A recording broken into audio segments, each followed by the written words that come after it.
Hello children, hope you all are fit and fine. Today we are going to study about refraction of light through a prism. Firstly, I will tell you what is a prism. A prism is a portion of transparent material bounded by 5 plane surfaces. Out of the 5 plane surfaces, 3 are rectangular in shape and 2 are triangular in shape. Like I will show you a prism. This is a prism and you can see that there are 3 rectangular surfaces. This is 1, 2 and the third one. And there are 2 triangular faces, the one facing towards you and the second one facing towards me. So there are 3 rectangular surfaces and 2 triangular surfaces. When I place the prism like this way, then these two, they are called the refracting surfaces of the prism. The surface on which the prism is placed, that forms the base of the prism. So in this diagram, A, B, E and D is one refracting surface. A, C, F, D is the second refracting surface. E, F, C, D forms the base of the prism. Then the angle which is formed by joining the 2 refracting surfaces is called angle of the prism. Here I have denoted it with A, and this line AD, it is called the refracting edge of the prism. Now we will see how light suffers refraction when it passes through a prism. So for that, firstly, I will draw the prism.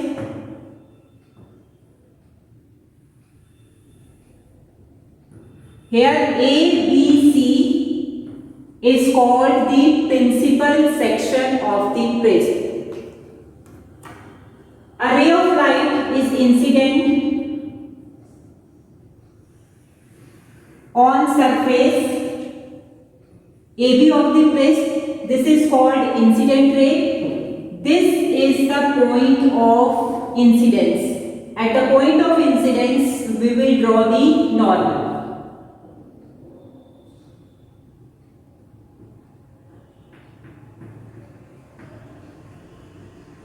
Now this is called angle of incidence. I will denote it with I1. Now we know that when light passes from rarer medium to denser medium. Here prism is made up of glass. So prism is a denser medium and air is a rarer medium. So when light passes from rarer medium to denser medium, we know that it bends towards the normal. So this is the path of the incident ray. Now light is passing from rarer medium to denser medium, due to which the ray of light will bend towards the normal. So I am bending the scale, my scale towards the normal.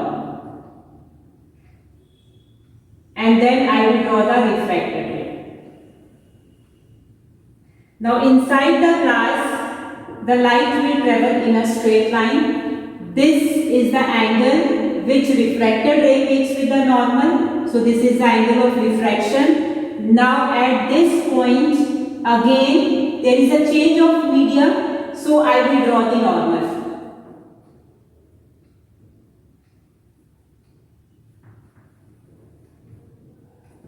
Now light is traveling from denser medium to rarer medium. Now we know that when light travels from denser medium to rarer medium, it bends away from the normal. So I will bend the ray of light, my scale, away from the normal, like this.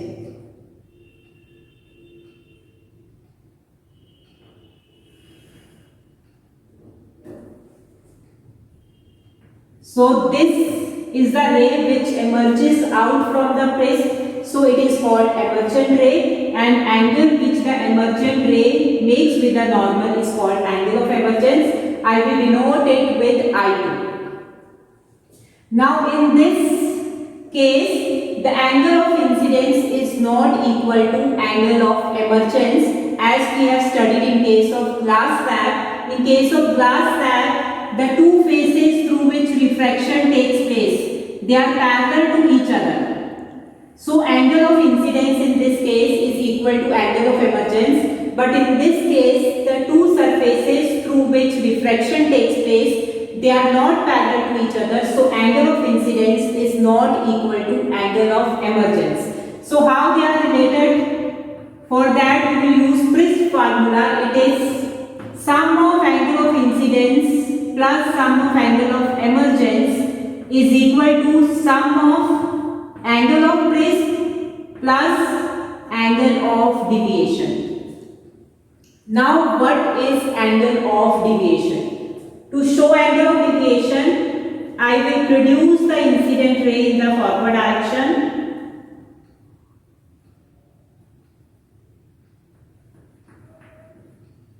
and emergent ray in the backward direction.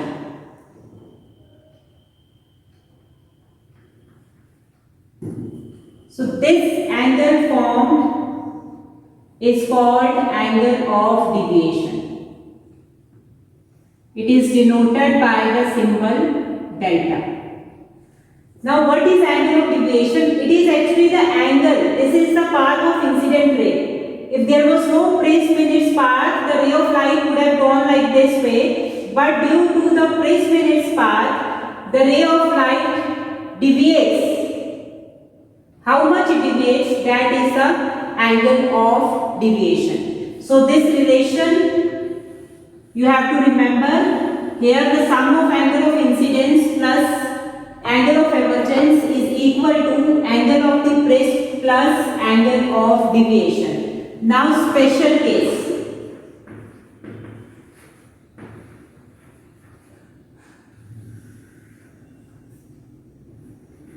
When prism is in minimum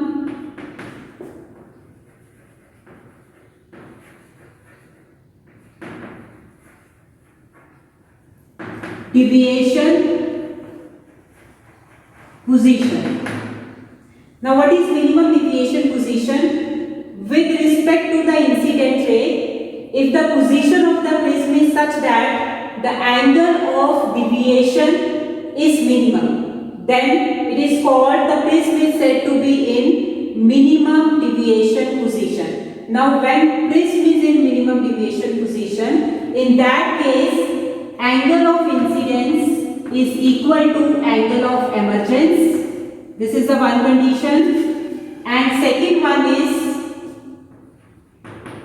refracted ray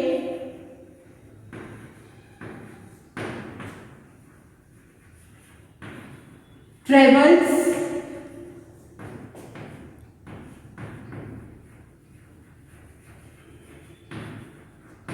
parallel to the base of the prism. These two conditions are satisfied only when prism is in minimum deviation position, that is when angle of deviation is minimum. In that case, angle of incidence is always equal to angle of emergence and refracted ray travels parallel to the base of the prism. Now let us study about the factors on which angle of deviation depends.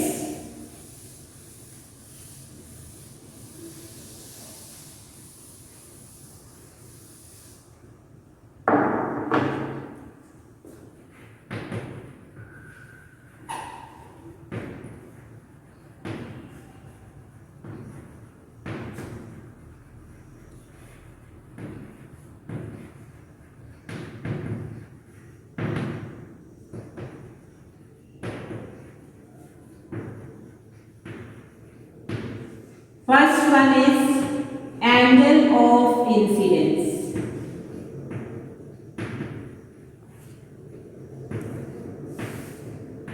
Experimentally, it is found that firstly, with the increase in angle of incidence, angle of deviation decreases, reaches a certain minimum value for a certain angle of incidence. Then, with the further increase in angle of incidence, angle of deviation starts increasing. Graphically,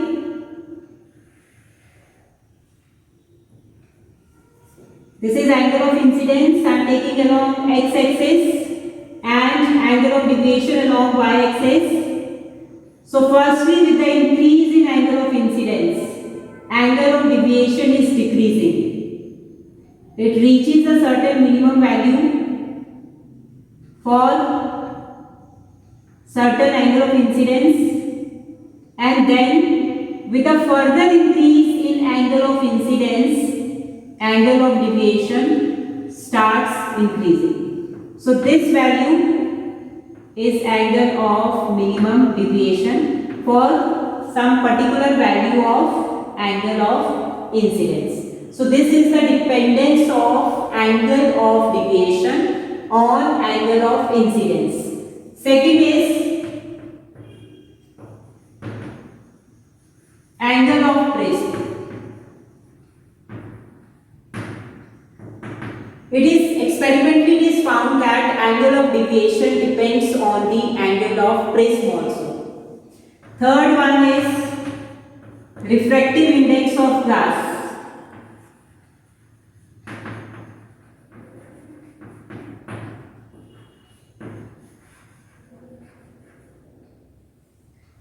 We know that refractive index of flint glass is more than that of crown glass. So angle of deviation is more for flint glass than for crown glass.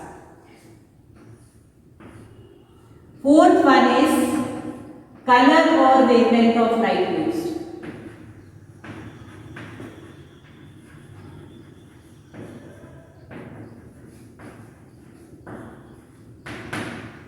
We know that the wavelength of red light is maximum and violet light is minimum out of the 7 colors, and refractive index decreases with the increase in wavelength. So refractive index is least for red and maximum for violet. It means that angle of minimum deviation is maximum for violet than for red. Okay, so wavelength of red light is greater than that of violet light. So refractive index of violet light is greater than that of red light. So angle of deviation for violet is greater than angle of deviation for red. So these are the 4 factors on which angle of deviation depends.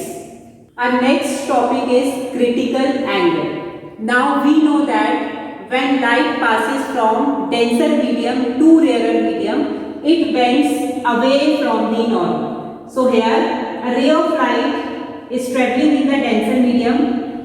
It is incident at the surface interface separating the 2 media. At this point I will draw the normal.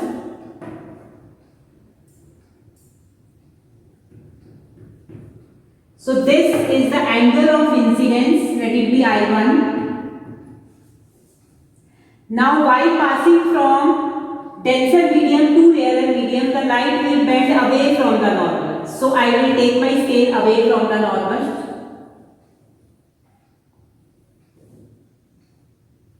and I will draw the refracted ray.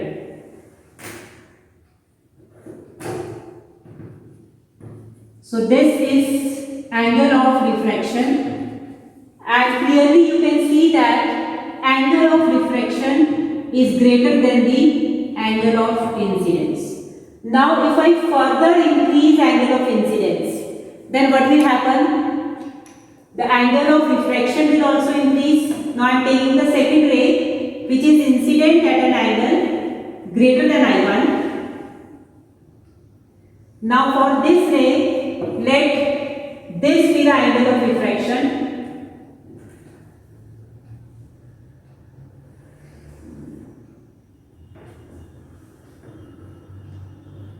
R2 and R2 is greater than I2.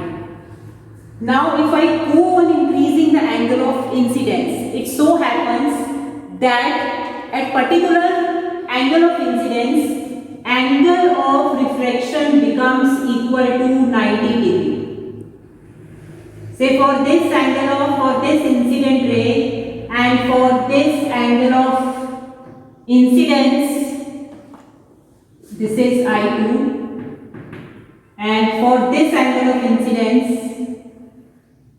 this one, the angle of refraction becomes equal to 90 degree. See, this angle is equal to 90. So in this case, the refracted ray grazes along the boundary separating the two media. Now this angle of incidence, the angle of incidence in the denser medium corresponding to which, this is denser medium, the angle of incidence in the denser medium corresponding to which angle of refraction in the rarer medium becomes equal to 90 degree, then that angle of incidence is called critical angle and is denoted by the symbol IC. And this is the angle of refraction. I am denoting it with R and it is equal to 90 degree. So what is critical angle?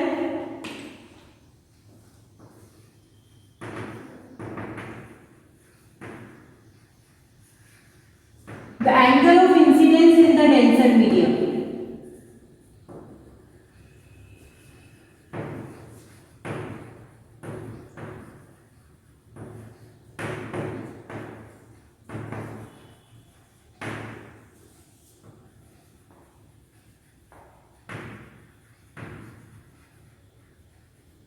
Corresponding to which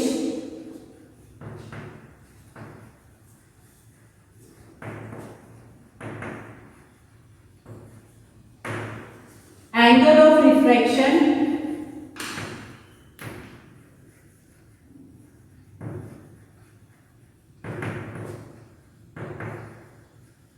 in the rarer medium.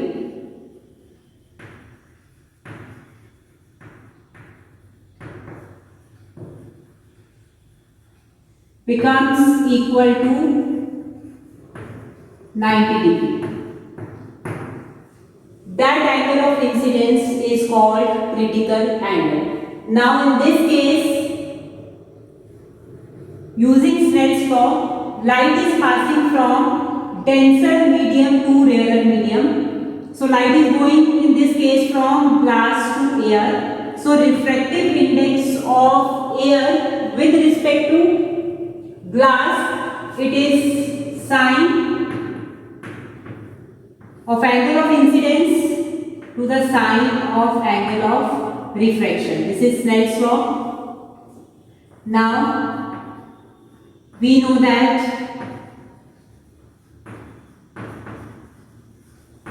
for I is equal to IC, R is equal to 90 degree. So I will write refractive index of air with respect to glass is equal to sine IC upon sine 90, and the value of sine 90 is equal to 1, so it is sine IC. Now refractive index of glass with respect to air is equal to 1 upon sine IC. This relation can be obtained using principle of reversibility. So, and this is the relationship between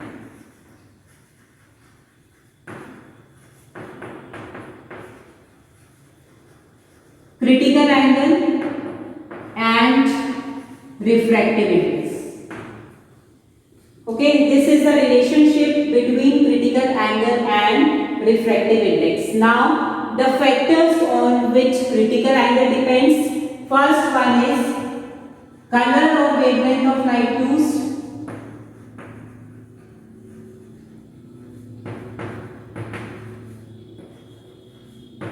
We know that the wavelength of red light is maximum and wavelength of violet is the least. So refractive index of violet is maximum and refractive index of red is least. As per this relation, you can see that refractive index and critical angle are reciprocal. So it means that critical angle is least for violet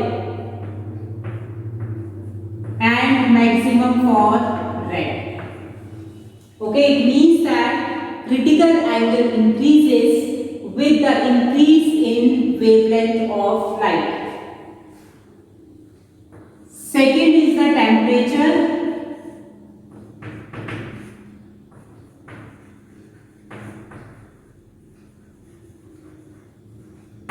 With the increase in temperature, we know that speed of light increases and refractive index decreases. With the decrease in refractive index, critical angle will increase. So with the increase in temperature, critical angle also increases. So these are the two factors on which critical angle depends. One is the color or wavelength of light used and second one is the temperature. Now next topic is total internal reflection.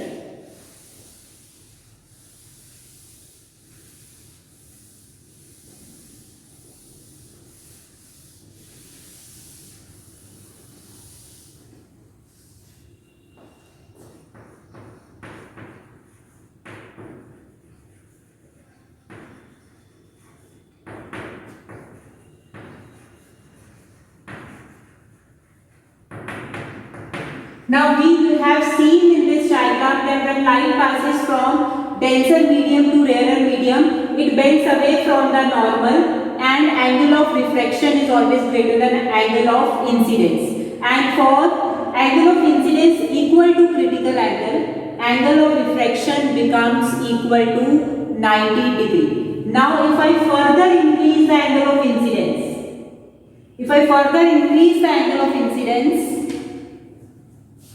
what will happen? Now this angle of incidence is greater than the critical angle. Now what will happen? The ray of light will come back in the same medium.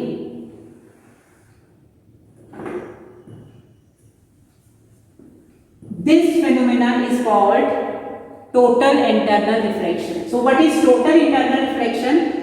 When a ray of light traveling in the denser medium is incident at an angle greater than the critical angle, then the ray of light reflects back in the same medium. This phenomena is called total internal reflection. So what is total internal reflection?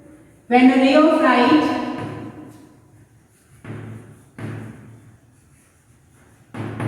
traveling in the denser medium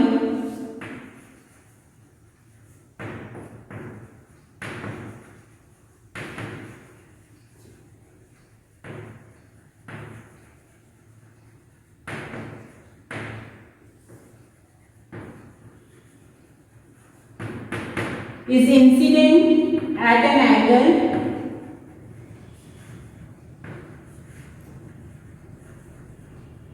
greater than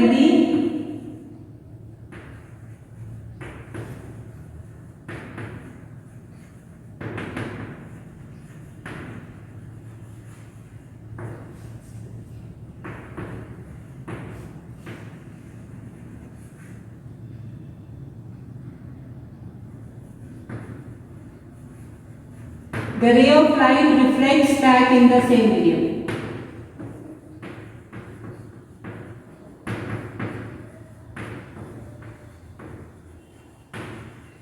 This phenomena is called total internal reflection. Now what are the conditions required for total internal reflection to take place?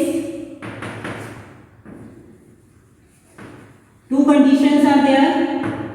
First one, light should travel from denser medium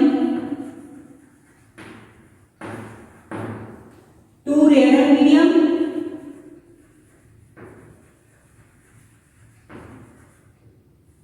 and second one, angle of incidence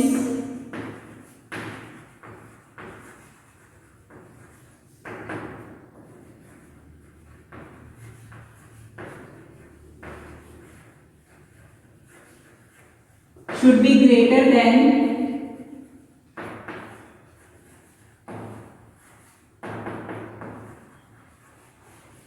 critical angle. So these are the two conditions. The ray of light should travel from denser medium to rarer medium, and angle of incidence should be greater than critical angle.